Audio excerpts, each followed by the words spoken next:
Doctor साहब ने कहा ना कि आपको दिमाग लगाने की जरूरत नहीं है। दिमाग नहीं लगाना चाहिए, क्योंकि दिमाग लगाने से दुख पैदा होता है। हाय हाय, ज्यादा दिमाग लगाओगे तो दुख पैदा होगा। विधायक जी बैठे, सांसद जी बैठे, मंत्री जी बैठे। अब अगर आप दिमाग लगाओगे तो कांग्रेस वाले दिमाग लगाएंगे तो उन्हें इस बात का दुख होगा कि उनके नेता नहीं समझ रहे उनसे। कांग्रेस के नेता कूद कूद के बीजेपी में आ रहा है, कांग्रेस वाले से नेता नहीं संभल रहे। और भारतीय जनता पार्टी वाले दिमाग लगाए तो उनसे उनके कार्यकर्ता नहीं संभल रहे हैं। इनसे तो अपने प्रवक्ता नहीं समझ रहे हैं। अरे कोई किसी से ही नहीं संभल रहे, आप हम खुद नहीं संभल रहे अभी तक है? कम से कम मैं ऐसी एक भी बात नहीं बोलूंगा जिससे किसी की आत्मा को ठेस पहुंचे। आप काम की बात बोलो ना। 2 घंटे हो गए कवि सम्मेलन चलते चलते, इतना बड़ा कवि सम्मेलन, जो बात बोलना थी एक भी नहीं बोल रहे। 2 कवियों ने कविता पढ़ ली, 2 घंटे हो गए, एक बार भी मंच पे चाय नहीं आई। कम से कम तो चाय तो पिलाओ यार। जिंदाबाद जानी। भाई काम की बात करो, काम की बात करो। दिमाग लगाने से कोई मतलब नहीं है। दिमाग जो लगाए वो लगाए ना। आप ही के यहाँ का बेटा नरेंद्र दामोदर दास मोदी चाय वाला, ये लो जी भाई साहब, चाय वाले को नहीं रोकना चाहिए बेटा। अरे अरे चाय वाला आदमी वहां गया 7 समंदर पार। जिस ब्रिटिश गवर्नमेंट के अधीनस्थ हिंदुस्तान 100 साल तक गुलाम रहा, 100 साल तक ये भारत हिंदुस्तान गुलाम रहा ब्रिटिश गवर्नमेंट के। इसी हिंदुस्तान के, इसी गुजरात का एक बेटा जब लंदन में गया नरेंद्र दामोदर दास, तो 7000 लोग वंदे मातरम का जयकारा लगा रहे थे। हमें इस बात का गर्व है मेरे भाई। आपको ताली नहीं बजाना, मैंने कहा क्या कि बजाओ। नहीं भाई, माल ओरिजिनल होगा तो मार्केट में अपने आप बिकेगा। इसमें विज्ञापन की क्या जरूरत है कि ताली बजाओ ताली बजाओ। नहीं, मैं आपसे एक बात पूछना चाहता हूं, आप क्या ताली बजाने वाले हो? भैया कौन बजाता है? भैया मेरी चाय रख देना है अलग से। कोई ऐसी बात ही नहीं, सामान्य सी बात है, बहुत बढ़िया। अच्छा देख, यहाँ भी ऊपर है, चाय वाला अकेला नहीं आया, साथ में अपना लेके आया है। चाय वाला दिल्ली अकेले नहीं जाता, लेके जाता है। वो तो लेके क्या जाते हैं, चाय वाले तो वरिष्ठ लोगों को लेके जाते हैं। जैसे आप अपने वरिष्ठ प्रधान दुबे जी को लेके चल रहे हो, चल रहे 3 दिन से। बोले ये 3 दिन से मेरे साथ में दुबे जी। ऐसे कैसे हमारे चाय वाले जो हमारे देश के आदरणीय प्रधानमंत्री जी, वो भी अपने वरिष्ठों को साथ में रखते हैं। जो श्रेष्ठ बड़े हैं, उनसे उम्र में बड़े हैं, उनको सम्मान देते हैं। मुरली मनोहर जोशी जी, लाल कृष्ण अडवाणी जी, सबको आगे बिठाते हैं। और आगे बिठा करके फिर इस माइक से कहते हैं वो कि भाइयों और बहनों, आज मैं जिनकी वजह से हूं, इन लोगों की वजह से यहाँ पे खड़ा हुआ हूं, और ये जहां पर बैठे हुए हैं, ये मेरी वजह से यहाँ पर बैठे हुए हैं। तो ऐसा थोड़ी सब साथ में लेके चल रहे हैं।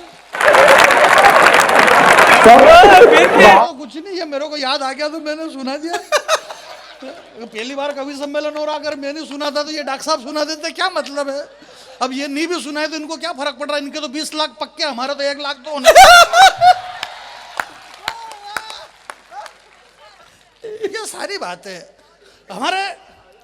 बात ये नहीं, कुल मिलाकर के बात ये है कि भाई हमारे डॉक्टर साहब ने कहा अभी कि ऐसे हमारे हिंदुस्तान के नेताओं की बात हम विदेश में जाकर के क्यों करें, और वाकई में नहीं करना चाहिए। जैसे भी हैं अपने हैं भाई। अगर ये सड़क खाएं, ये चारा खाएं, ये 10 करोड़ खाएं, 20 करोड़ खाएं, तो अपने हैं भाई, अपने यहीं का खा रहे, क्या मतलब है?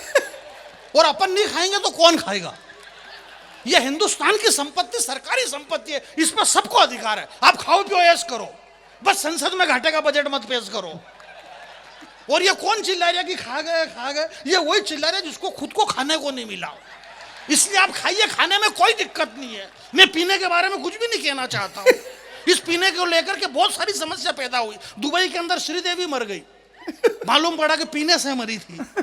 इसलिए पीने के बारे में मैं कुछ भी नहीं कहना चाहता हूँ।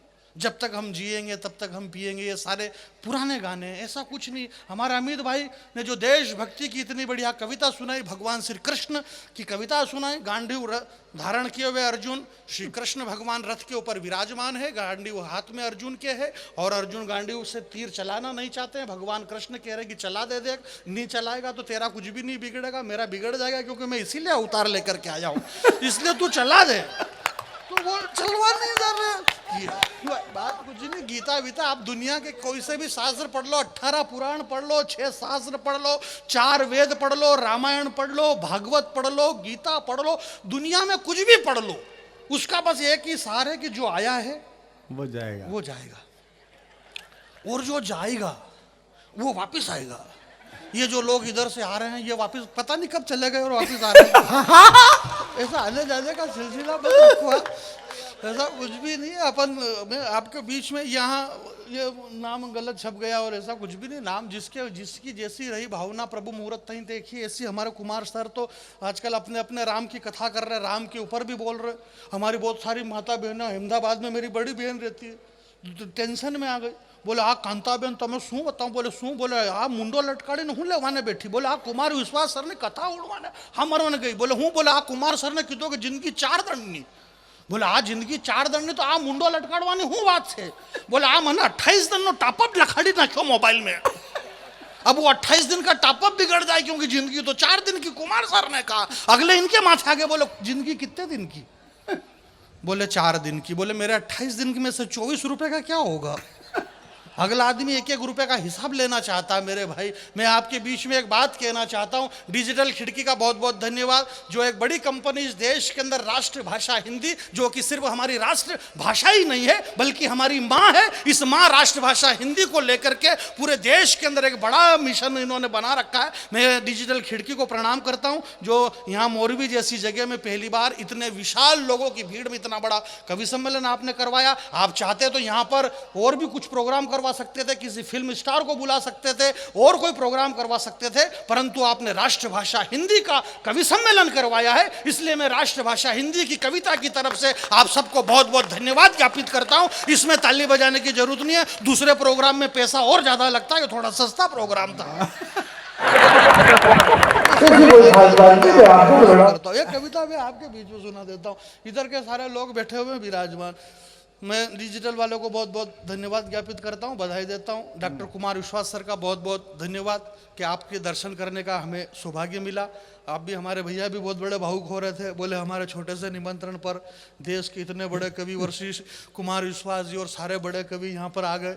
मैंने कहा आपको इतने भावुक होने की जरूरत नहीं है, इन्होंने जितने मांगे इतने आपने दे दिए तो ये आ गए, इसमें कोई नई बात थोड़ी नहीं है। आप पैसे देते तो सब आ जाते। ये हमारे अमित शर्मा जी देशभक्ति कितनी बड़ी बड़ी बातें कर रहे हैं, आप भी इनके 2000 रुपए कम कर दो, तू तड़ाके पे आ जाते हैं। क्या बात कर रहे हो आप? आदमी को यथार्थ में जीना चाहिए, जो सत्य क्या है उस सत्य पे जियो यार। बाकी फोगट की बातें सब ऐसा वैसा करने से कुछ भी नहीं है। और 2 घंटे से एक ही बात हो रही। बोले मोरबी में पहली बार कवि सम्मेलन हुआ, भैया कह रहे थे, बोले 370 हटी, 370 हटाई। अरे भाई 370 क्यों हटी? बात यह नहीं है कि 370 हटी। इस बड़े मन से आदरणीय पद्मश्री सुरेंद्र दुबे जी हमारे बीच में विराजमान बैठे हुए हैं, और बीच में इसलिए बैठे क्योंकि आजू बाजू में दूसरे बैठे हैं, इसलिए ये बीच में बैठे हुए हैं। इसमें कोई नहीं, आदमी को डाउट होता है कि यार ये बीच में क्यों बैठा होगा, ये बीच में क्यों बैठा होगा। आदमी अरे यार कंफ्यूज हो जाता है ना कि यार ये कब सब कह रहे कि हमारे बीच में दुबे जी बैठे हैं, हमारे बीच में दुबे जी, तो क्या मालूम दुबे जी को डर लगता है कि ये आजू बाजू में क्यों नहीं बैठते हैं, ये बीच में क्यों बैठते हैं।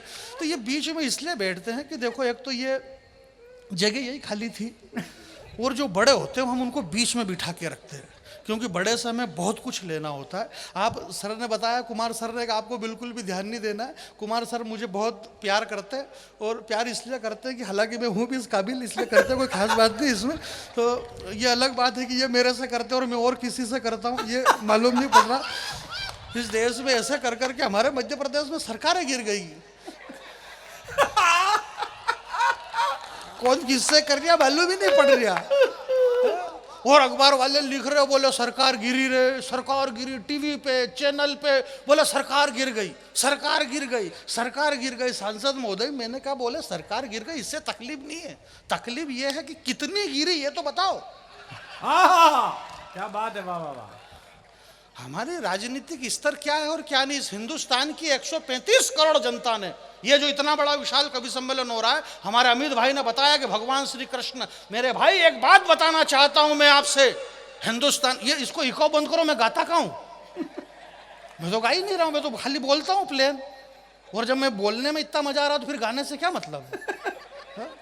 गाना नहीं, रामधारी श्री राष्ट्र कवि दिनकर जी ने कहा है कि गाकर, गीत गाकर किसी को रिझाने का मतलब गीत नहीं होता है, गीत का मतलब ये होता है कि वो जो गीत है वही गीत है।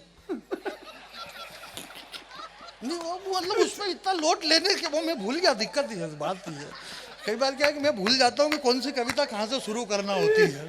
अब क्या है कि मैं बहुत छोटा भी है कि आगे सारे बड़े कवि हमारे सुरेंद्र दुबे जी को पद्मश्री मिली है अच्छा और पद्मश्री हैं और हमें गर्व है कि आज हम इनके साथ बैठते हैं। हमारे आने वाली पीढ़ी जब होगी ना तब ये अमित और ये दोनों हैं छोटे हैं, अब ये सब के एक तो बोले छोटा बच्चा है, छोटा बच्चा भी, इसमें इसकी तो कोई गलती है ही नहीं। अब ये पैदा ही बाद में हुआ इसलिए छोटा है, बाकी कोई गलती थोड़ी इसकी। फिर इस गलती इसके माता पिता की, इसको बाद में पैदा करा उन्होंने, तो इसमें इसकी कोई गलती नहीं है। तो ये सारे बड़े कवि हैं, पद्मश्री हैं सुरेंद्र दुबे जी, बहुत बड़े कवि हैं, वरिष्ठ कवि हैं। श्रद्धेय कुमार विश्वास जी का परिचय मैं इसलिए भी नहीं दूंगा कि कई बार अगर इनका परिचय हमारे बहुत सारे कवि इस तरह से देते हैं और उनको यही मालूम नहीं कि भले तुम किसी तरीके से दे लो, होगा तो वही जो होना है।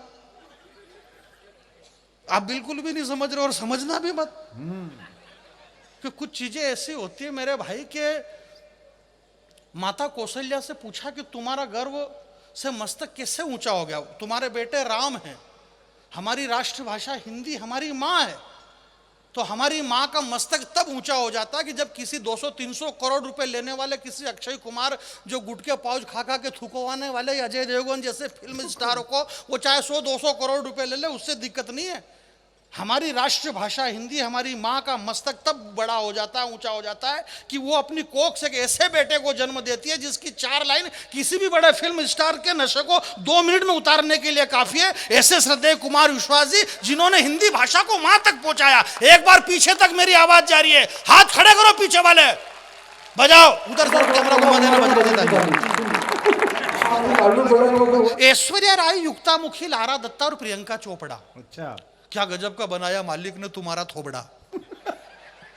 तुम सबके सब विश्व सुंदरी का खिताब जीती, पर सही सही बता ना तुम्हारे साथ क्या क्या बीती।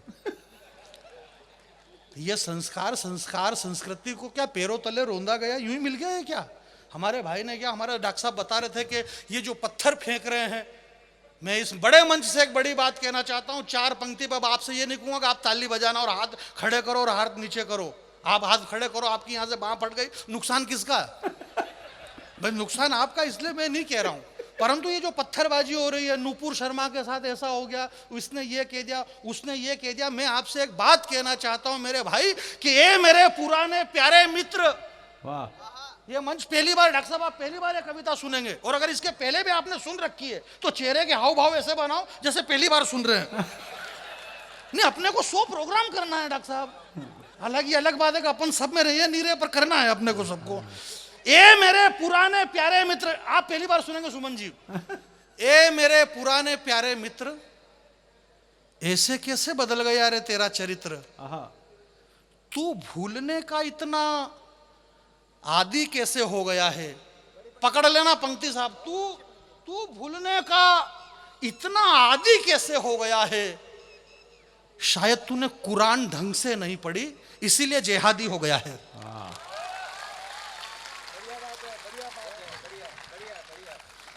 शायद तूने कुरान ढंग से नहीं पढ़ी, इसीलिए जेहादी हो गया है। जानी बजरंगी आपके बीच में खड़ा हुआ है। हिंदू धर्म जो हमारा सनातन धर्म, इसकी जड़ें इतनी गहरी है कि ये कहीं से भी, ये राम लड्डू कहीं से भी तोड़ के खाओ मिठाई लगता है। हमारे यहाँ जब शस्त्र हार जाता है, अमित भाई जो आपकी कविता को बधाई, जब शस्त्र हार गया, गांडीव हार गया, तो शास्त्र खड़ा हो गया कविता के रूप में। वो गीता लेके खड़े हो गए, जो दुनिया की पहली बड़ी कविता हुई। जब शस्त्र हारता है तो शास्त्र खड़ा होता है। जो बड़े लोग होते हैं वो बड़ा डिसीजन लेते हैं मेरे भाई। जब हनुमान जी रावण की लंका में गए, भूख लगी तो उन्होंने वृक्ष उखाड़े, फल खाए। रावण की लंका में रावण के सामने पेश किया गया। रावण ने कहा, बोले तुम ज्ञानियों में अग्रज हो, ज्ञानी नाम अग्रम, तुमने गलती बहुत बड़ी करी है, सजा मिलेगी। बोले क्या सजा? बोले वन विभाग वाले तुम्हारे खिलाफ है। बोले क्यों? बोले तुमको भूख लगी थी तो फल तोड़ के खा लेते, ये वृक्ष उखाड़ने की जरूरत क्या थी? अशोक वाटिका पूरी तहस नहस कर दी तुमने। हमारा सनातन धर्म, हमारी संस्कृति, माता उमिया के बेटे यहाँ पर बैठे हुए हैं, पाटीदार समाज के। आप लेवा हैं, कड़वा हैं, ये मुझे पता नहीं, परंतु आपके हाथ खुलना चाहिए मेरे भाई कि हमारी जड़ें कितनी गहरी है। रावण ने कहा हनुमान जी से कि तुम्हें भूख लगी थी, तुम फल तोड़ करके खा लेते, परंतु इन वृक्षों को तुमने उखाड़ करके क्यों फेंका? ये अशोक वाटिका क्यों उखाड़ी? हनुमान जी ने कहा कि रावण, ये हमारी संस्कृति है। ये जो अशोक वृक्ष के नीचे बैठी हुई जो सीता है, जो अविरल आंसू बहा रही है, ये धरती से पैदा हुई है, ये धरती की पुत्री है। और ये जो वृक्ष खड़े हुए हैं, ये भी इस धरती पे खड़े हुए हैं, इसलिए ये वृक्ष भी इस धरती के पुत्र हैं। और एक बहन अगर आंसू बहाए और भाई अगर डीठ बन के खड़े रहे, उन्हें जिंदा रहने का कोई अधिकार नहीं। हनुमान जी ने सारे वृक्ष उखाड़ करके, ये हमारा सनातन धर्म हो सकता है, ये हमारी संस्कृति हो सकती है। अच्छा है जानी, बहुत अच्छा जानी। ऐश्वर्या राय, युक्ता मुखी, लारा दत्ता और प्रियंका चोपड़ा, यह कविता यहीं से शुरू हो रही है। और ये जो बीच में बोल रहा था, इसका कविता से कोई लेना देना नहीं था, परंतु मेरे को डॉक्टर साहब ने पहले ही बोल दिया था कि 2 बच्चे नए हैं, इसलिए जानी बेरा की थोड़ा खींच देना।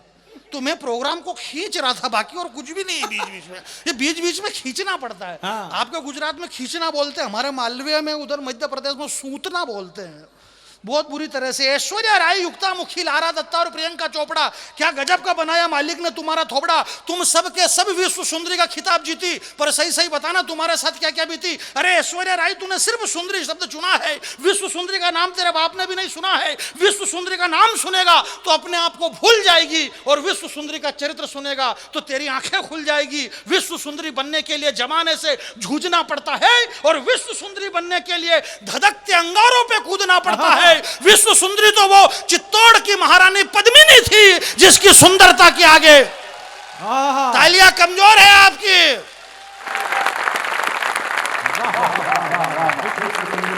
विश्व सुंदरी कौन थी? विश्व सुंदरी तो वो थी जो अभी मैं पहले बोला था। नहीं, मैं कभी बिल्कुल ऑलरेडी हास्य रस का हूं, मैं जोर जोर से बोलता हूं, इसका मतलब ये नहीं कि मैं वीर रस का। कई बार क्या है कि हमारी भाषा से किसी की आत्मा को ठेस ना पहुंचे।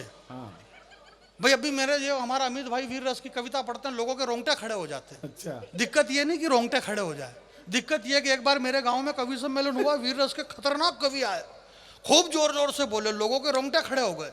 3 दिन बाद फोन कर रहे हैं पुलिस वाले, बोले क्या? बोले उन कवियों को वापस बुलाओ जिन्होंने रोंगटे खड़े करे हमारे। मैंने कहा दिक्कत क्या हुई? बोले रोंगटे बैठ नहीं रहे अभी तक, वो खड़े के खड़े हैं। छोटे छोटे बच्ची को कपड़े पहनने में दिक्कत आ रही है, बच्ची को कपड़े नहीं पहना पा रही है कांता जी, रोंगटे खड़े के खड़े ही है।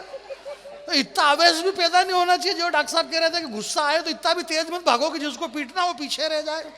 क्रोध में काबू रखो, 2 गिलास पानी पी लो अगर ज्यादा गुस्सा आ रहा तो, वरना तो हिंदुस्तान की 135 करोड़ जनता ने जो डिसीजन लिया पूरी ईमानदारी से लिया है। 135 करोड़ जनता ने डिसीजन लिया है। सर, हमने 10 साल से एक डॉक्टर को प्रधानमंत्री बना करके रखा है।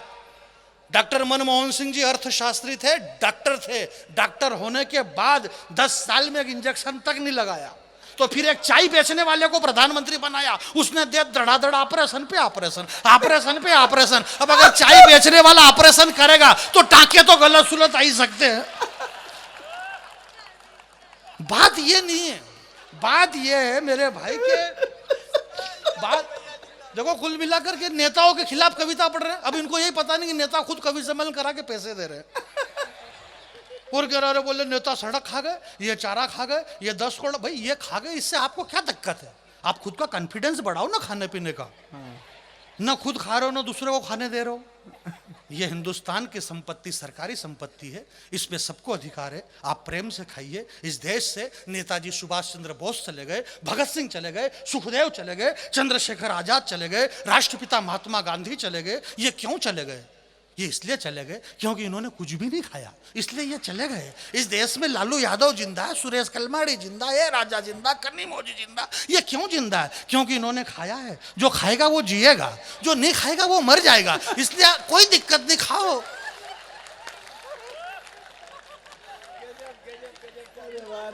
क्या दिक्कत है इन सारी चीजों में? अद्भुत आदमी है भाई। आदमी को तटस्थ रहना चाहिए। कोरोना काल आया, भगवान श्री कृष्ण ने एक बार विश्वकर्मा को बुलाया। विश्वकर्मा को आप जानते होंगे अमित भाई, नहीं जानते तो भी आप हाँ करो क्योंकि कविता बड़ी है। विश्वकर्मा से हनुमान कृष्ण जी ने कहा, बोले यार कोई अच्छे से शहर का निर्माण करवाओ। बहुत पुरानी बात है, डॉक्टर साहब आप पहली बार सुनेंगे।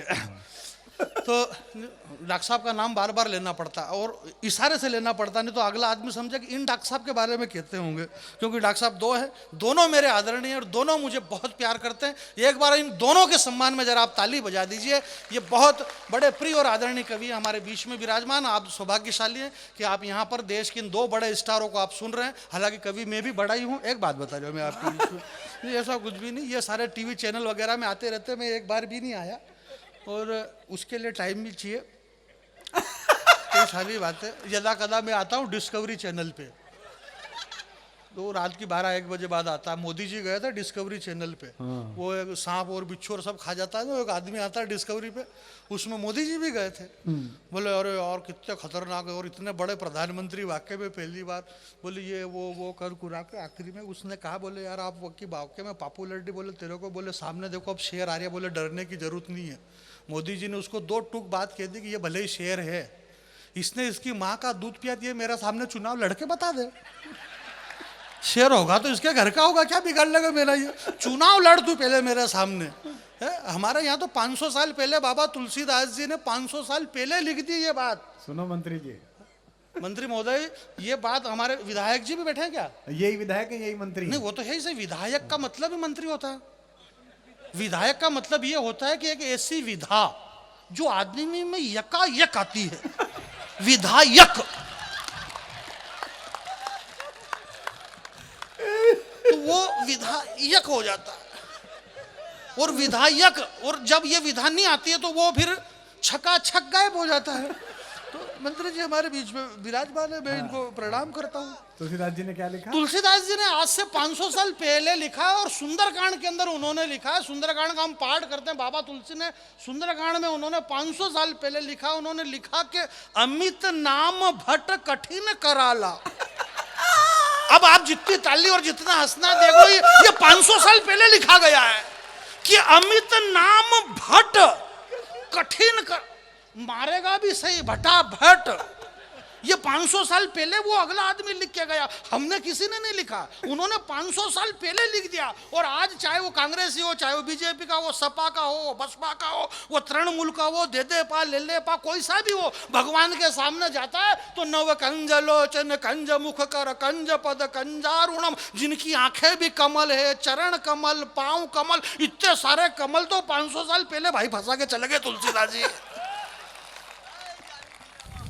ये मेरे पुराने प्यारे मित्र, कविता सुनिए, 2 मिनट का मुझे आशीर्वाद देना था। मैं कविता शुरू कर रहा हूं साहब कि ए मेरे पुराने प्यारे मित्र, ऐसे कैसे बदल गया रे तेरा चरित्र, तू भूलने का इतना आदी कैसे हो गया है, शायद तूने कुरान ढंग से नहीं पढ़ी इसीलिए जेहादी हो गया है, माँ की कोख से पहला कदम तूने इसी धरती पर रखा है। आहा, क्या बात है जानी, वाह।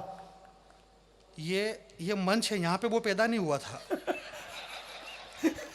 ऐसा कविता में यूं करना पड़ता है, और ऐसा इसलिए करना पड़ रहा कि आपके यहाँ पहली बार कवि सम्मेलन हो रहा, इसलिए यूं करना पड़ गया, वरना यूं करने की जरूरत ही नहीं थी। प्रोग्राम पहली बार हो रहा है। सुनिएगा, कविता बहुत अच्छी कविता है कि माँ की कोख से लाल कृष्ण आडवाणी जी का जन्म हुआ पेशावर में। अच्छा। दिलीप कुमार फिल्म अभिनेता का जन्म हुआ पेशावर में। वहां के जो प्रधानमंत्री थे, राष्ट्रपति, उनका जन्म हुआ दिल्ली में। शत्रुघ्न सिन्हा फिल्म अभिनेता, उनका जन्म वहां हुआ। अब कौन कहां पैदा हुआ इससे कोई मायना नहीं रखता, वो वहां उस समय रहते थे तो वहां पैदा हो गए, उसमें कोई नई बात नहीं है।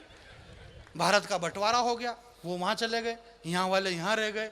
बात ये नहीं है मेरे भाई, हमारे डॉक्टर साहब ने बताया कि एक पशु पक्षी तक, अगर हमने एक तोता पाल रखा है, हमारे घर में एक कुत्ता है, हमारे यहाँ गाय का बछड़ा है, उसका भी दर्द अगर हम देख नहीं सकते तो फिर डॉक्टर बशीर बद्र साहब ने सही तो कहा होगा कि लोग टूट जाते हैं एक घर बसाने में और उन्हें तरस नहीं आती है पूरी बस्ती जलाने में। तो मेरे भाई कुछ तो यार भी इन लोगों पे, इसलिए आप बहुत अच्छे लोग हैं। 2 मिनट की कविता मुझे सुन लीजिए, मैं हंसा सकता हूँ, परंतु इस कविता को आप सुन लीजिएगा कि माँ की कोख से पहला कदम तूने इसी धरती पर रखा है, इस मिट्टी के स्वाद को तूने कई बार चखा है। आहा। तेरे अब्बू की उंगली पकड़ करके इस धरती पर तू घूमा है, ठोकर लगी तो सैकड़ों बार इस मिट्टी को तूने चूमा है। वाह। इस गांव के गलियों के चबूतरे पर तूने कई रातें काटी है, और तुझे पता ही नहीं यार, ईद की सेवैया तूने मेरे घर तक आकर के बांटी है। वाह। तुतलाती जबान पर भारत माता की जय, और मन में प्यारा वतन था। जब पहली बारिश में तू भींगा तो मेरा कमीज और तेरा बदन था। वो खुशी के दिन पता नहीं क्यों अब गम में बदल चुके हैं। मोरवी के लोगों जरा हाथ खोलना के खुशी के दिन पता नहीं क्यों वो गम में बदल चुके हैं। और चुराए थे चुपके चुपके जो बेर हमने साथ में, पता नहीं क्यों अब वो बम में बदल चुके हैं। बहुत बहुत धन्यवाद। वाह वाह, अच्छा है, अच्छा है। आप कविता सुन रहे, मैं प्रणाम करता हूँ, प्रणाम करता हूँ। अच्छा है, कितना प्यारा। वाह वाह। चुराए थे जो बेर हमने साथ में, पता नहीं क्यों वो बम में बदल चुके हैं। यार यार या आपको नहीं कह रहा हूं यार, कैसे भूले वो सावन के झूले।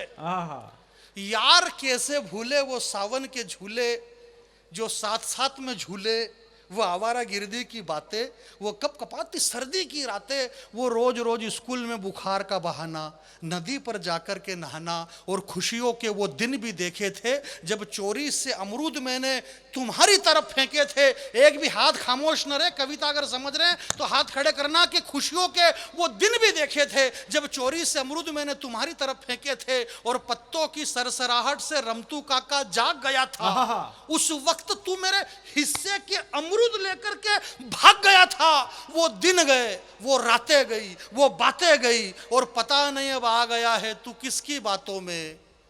बारूद लेकर के बैठा है अमरूद वाले हाथों में। हाय हाय हाय, वाह। पीछे के लोग हाथ खड़े करें जरा। बारूद लेके बैठा है अमरूद वाले हाथों में। वाह जानी जीते रहिए, क्या बात है। वाह वाह। बारूद लेकर के बैठा है अमरूद वाले हाथों में। उम्र में तू बहुत छोटा था। पंडित जी प्रणाम। डॉक्टर साहब, उम्र में तू बहुत छोटा था। उम्र में तू बहुत छोटा था। कितना छोटा था मुझे पता नहीं है, पर छोटा ही रहा होगा। मैं ये नहीं कह रहा हूँ कि राहुल जी की उम्र के बराबर रहा होगा। हमारे राहुल जी ने अभी रुद्रपुर में, उत्तर प्रदेश उत्तराखंड में एक जगह रुद्रपुर, वहाँ से उन्होंने खाट यात्रा निकाली। 2000 खाट यात्रा निकाली उन्होंने, खाट यात्रा। मेरे को समझ में ही नहीं आ रहा, अगले आदमी राजघाट की जरूरत थी, अब हम खाट पे आ गए, राजघाट से चले। कोई मतलब ही नहीं यार, अगले आदमी को खाट की जरूरत है और वो यात्रा खुद को खाट की जरूरत है। समझ ही नहीं रहे। उम्र में तू बहुत छोटा था, उम्र में तू बहुत छोटा था। ये जो हिंदू मुसलमान ये वो सारी बकवास बातें मेरे भाई, इस सृष्टि पे हमारे डॉक्टर साहब कहते हैं कुमार सर कि इस दुनिया में कुछ भी नहीं बचेगा। और जब कुछ भी नहीं था, न पृथ्वी थी, न पाताल था, न पृथ्वी, न भू जल थल पावक गगन समीर आकाश वायु, कुछ भी नहीं था उस वक्त। सिर्फ एक ही चीज थी, वो मोहब्बत थी, वो प्रेम था, वो प्यार था, और प्यार से ये सृष्टि पैदा हुई है। बस मोहब्बत करिए, प्रेम करिए, ये बात मोहब्बत ही जिंदा रहेगी, बाकी सब मर जाएंगे मेरे भाई। मैंने खुद ने कोशिश करी, मेरे गाँव में भी कोशिश करी, प्रेम और मोहब्बत के चक्कर में 15 लाख रुपए में फैसला हुआ। बहुत ताकत पड़ी भैया, वो डीएनए वगैरह और टेस्ट हुआ और बहुत माथा फोड़ी हुई भाई साहब। 15 लाख में खुटा मोहब्बत का लफड़ा था। तो आप ये कह रहा था कि उम्र में तू बहुत छोटा था, तेरी मौसी के घर से ही लौटा था, और अकस्मात जब तू बीमार पड़ा तो छूट गया तेरे हाथों के वो गिल्ली डंडे। भूल गया वो। नहीं वो फिर समस्या ये आएगी, बोले कविता नहीं जानता, स्त्रीलिंग पुरलिंग ही नहीं जान रहा। जब तू उम्र में बहुत छोटा था, तेरी मौसी के घर से ही लौटा था, तो लौटने में थोड़ी देर हो गई उसको। तेरी मौसी के घर से ही लौटा था। आप जो पुराने लोग हैं, आपके जमाने में एक फिल्म आई थी अमर अकबर एंथोनी, उसमें 3 कलाकार थे। मंत्री जी आपने देखी होगी, उसमें 3 कलाकार थे। एक कहने में फिल्म थी पंडित जी, वो डॉक्टर साहब पर बहुत बड़ी बात थी, अमर अकबर एंथोनी। उसमें 3 कलाकार थे। एक उसमें अमिताभ बच्चन थे, एक उसके अंदर ऋषि कपूर थे, उनसे मेरा काम नहीं पड़ा, और एक विनोद खन्ना थे।